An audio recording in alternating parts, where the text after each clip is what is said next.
সবাইকে প্রীতি ও শুভেচ্ছা ইউটিউব চ্যানেল ভয়েস অফ জার্নালের পক্ষ থেকে।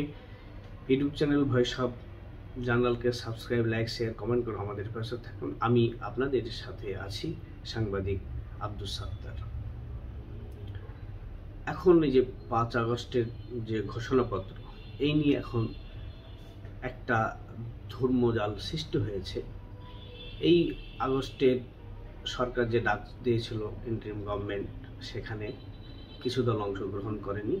সে দলগুলো মুক্তিযুদ্ধের পক্ষের বাম গণতান্ত্রিক জোট বা বাম জোট, যেমন অন্যতম আছে সিপিবি, বাংলাদেশের কমিউনিস্ট পার্টি, আরও আছে বাসদ, তারপরে আরও বেশ কয়েকটি আছে। তো তারা আনুষ্ঠানিকভাবে ওই সভা বর্জন করেছিলেন।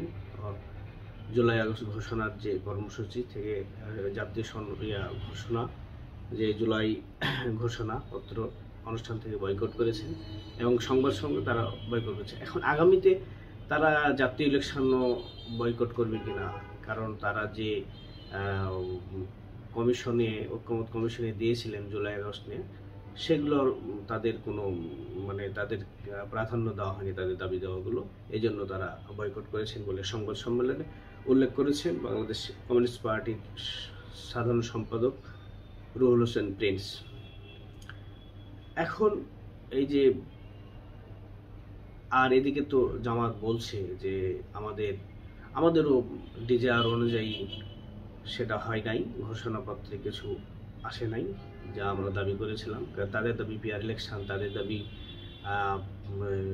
এই 5 জুলাই যে হত্যাকাণ্ড, সেগুলো বিচার শেষ করে সংবিধানকে, তারপরে নতুন সংবিধান দাবি পুরাতন। তাদের জামাতের আমিরও তো বলেছেন যে নতুন সংবিধান না হলে এই সংবিধানের অধীনে ভোট হলে ওই একই রকম ফ্যাসিজম কায়েম হবে, নানান কিছু। এখন বিএনপি একটু খুশিতে আছেন, তবে খুশি হওয়ার কিছু না। ডক্টর মোহাম্মদ ইউনূস যদি ইনক্লুসিভ নির্বাচন না আয়োজন করতে পারেন, তাহলে এই খুশি যে বুমেরাং হয়ে যাবে তা আমরা বুঝতে পারছি দেশে এবং বিদেশে। এটা যারা রাজনীতি নিয়ে গবেষণা করেন, বিশ্লেষণ করেন অলওয়েজ, তারা বলছেন, মতামত জ্ঞাপন করছে যে সব দলের মতের নির্বাচনে যদি অংশগ্রহণ না হয় তো সেই নির্বাচন ইনক্লুসিভ হবে না। এখানে সব দলকে, প্রত্যেকটা দলকে অংশগ্রহণের সুযোগ করে দিতে হবে যেভাবে হোক সরকার, তাহলে ভোটটা ইনক্লুসিভ হবে। আর ভোট যে আয়োজন করবে, এই আগামী ফেব্রুয়ারিতে যে ঘোষণা দিয়েছেন যে ভোট হবে, কিন্তু এই ভোটের আয়োজনের আগে যে দেশের আইন শৃঙ্খলার যে উন্নতি হবে তার কোনো বিন্দুমাত্র ছোঁয়া নেই, কোনো উন্নতি নেই, দিন দিন অবনতি হচ্ছে। এখন এতে করে এই আইন শৃঙ্খলা বাহিনী তারা ইলেকশনের উপযুক্ত কিনা, এটাও একটা ব্যাপার। এইগুলোকে উপযুক্ত করার দায়িত্ব কার? সরকারের। তাদের মনোবল চাঙ্গা করতে হবে। তারা যে ট্রমাটাইজ আছে সেগুলোকেও তাদেরকে আশ্বাস দিতে হবে, বলতে হবে, তাদের সাথে বসতে হবে তারা কি চায়। তো যাই হোক, এখন সব মিলিয়ে বোঝা যাচ্ছে যে বাংলাদেশের জাতীয় ইলেকশনটা আসলে আদৌ হবে কিনা, আর এটা আমরা টাইম উইলসে আমরা দেখবো আর কি আগামীতে। এটাই পর্যবেক্ষণ করব। সবাইকে ধন্যবাদ।